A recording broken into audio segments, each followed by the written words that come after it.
If you're a leader, I recommend that you read the article I just published a few weeks ago on Forbes that I titled 4 Things That Ants Can Teach Us About Leadership.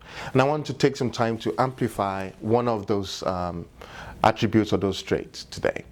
I formed an acronym. Let me start off by giving more context. I formed an acronym to actually tie to ants. I said, if you're looking at ants and looking to actually adopt this philosophy around the ants, always think about the letter A as the ability to anticipate.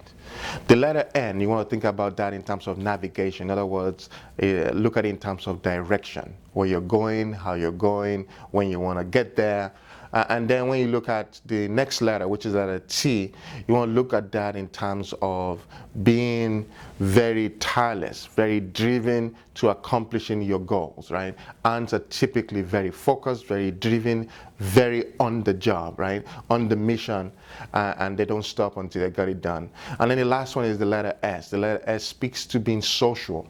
We live in a very social world. We are by nature social beings. In other words, we're designed for interaction, we're designed for relationship, we're designed for connection, right? So that's an acronym that I challenge you to think about often when you think about ants. But the one piece I want to take the time to talk about today is around the ant's ability to prepare for disaster. Oftentimes when we think about ants and we hear and read the story about ants, there's a great story about ants in the book of the Proverbs chapter 6 specifically, that the wise King Solomon talked about. And he said ants literally are driven in summer to prepare themselves for winter. For many of us, when we look at winter, when we talk about winter, we think it's just a cold weather. But for the ant, it's actually the difference between life and death. That to them is an impending disaster. And all that they do the entire summer month is preparing to anticipate and ensure that that disaster doesn't actually happen to their colony or to their family or to themselves. So they get food and then they burrow down to the very depths of the earth to find a safe place where they can hibernate over the course of the winter months, right? So I want to challenge you as a leader to have the same approach.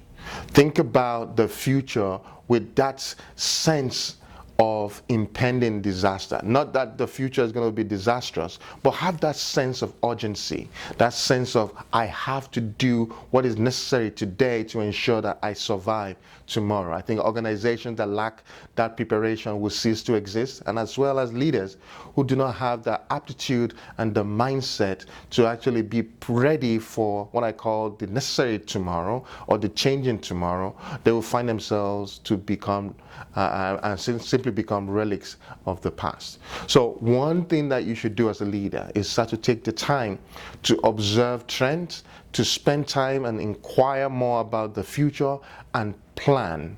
Prepare for the worst, anticipate and expect the best. But you prepare for the worst as a leader. That is one key trait that separates those who are leaders from those who are followers. I hope this has been very helpful for you as a leader in guiding you and in challenging you for what you have to do in 2020 to stand up yourself and to prepare yourself for continuous and continued success. Remember, until next time, leadership matters. And this is Dr. Flo.